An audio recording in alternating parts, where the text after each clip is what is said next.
Hey everyone, it's Jordan from Fish Keeping Made Easy, and today I'm going to do a little update on my clownfish. So as you can see, I have one black Ocellaris clownfish, which is the slightly larger one, so I believe is the female. And I also have one, just a little orange, your ordinary run-of-the-mill Ocellaris clownfish, which I think they're pretty cool anyway. So how have I found looking after these guys? Well, I kind of thought about it quite a bit for this video, and to be honest, they're almost hassle-free. I haven't had one single issue with either of the clownfish. Now I got them as a pair, so there was always that possibility that they might not get on. I got the Ocellaris clownfish, the black one slightly larger and the ordinary one just slightly smaller, and that way there wasn't going to be any conflict over, you know, who was going to be the dominant female. So yeah, they seem to get on quite a bit. The black Ocellaris clownfish is a slight bully here and there. She does sort of chase the male off and sort of tell him off here and there, as you can probably see here. It's more when I'm feeding more than anything else. In terms of food, they will absolutely eat anything. They don't seem to particularly bother. I tend to feed them sort of pellet food and just a mix of mysis, lobster eggs, fish eggs. Like any frozen food seems to kind of go down a treat. Now I think the number one question I normally get asked by people is, do they host any of my corals? So what kind of happens is this leather toadstool here, so in the evening it closes up, all the tentacles retract, and it kind of looks a little bit like a clam. Now both of the clownfish, either together or by themselves, they seem to kind of sleep in this and kind of enjoy it. If not that, they tend to sort of sleep next to the filter, or sometimes you'll find them just anywhere really. They don't tend to host any of the other corals that I have.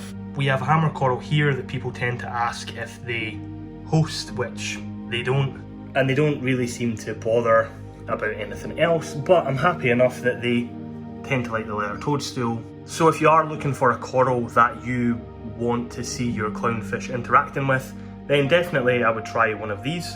In terms of growth, I don't think either of them have grown that much in the sort of 7 or 8 months that I've had them. So they are quite slow growing fish.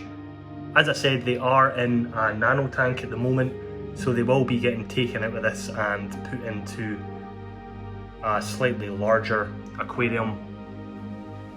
But for now, everything seems to be doing really well, so I'm not really in any rush to change anything about or anything like that. So another thing people tend to ask me is, are they aggressive towards any of the other fish? And no, they're fine with orange spot goby. They don't seem to bother any of the other invertebrates, and yeah, all in all, I've had no hassle with them whatsoever.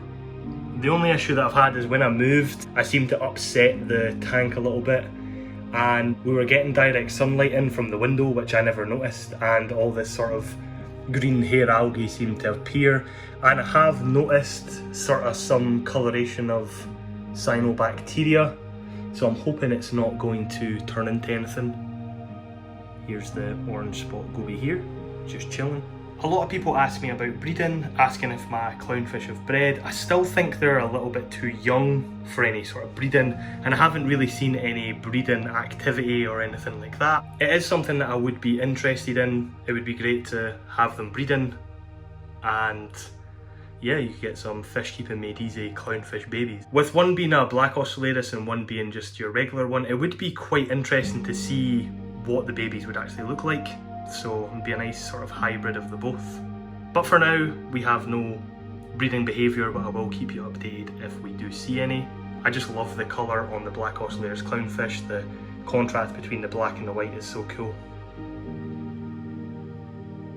So all in all, it's just a quick update on these guys, and I think they're fantastic. I think any clownfish is a perfect addition to any nano tank or any other tank, and yeah, let me know if you have a clownfish or if you're looking to get a clownfish, because I would definitely recommend them. So thank you for watching this video, I hope you enjoyed it, and I will see you in the next one.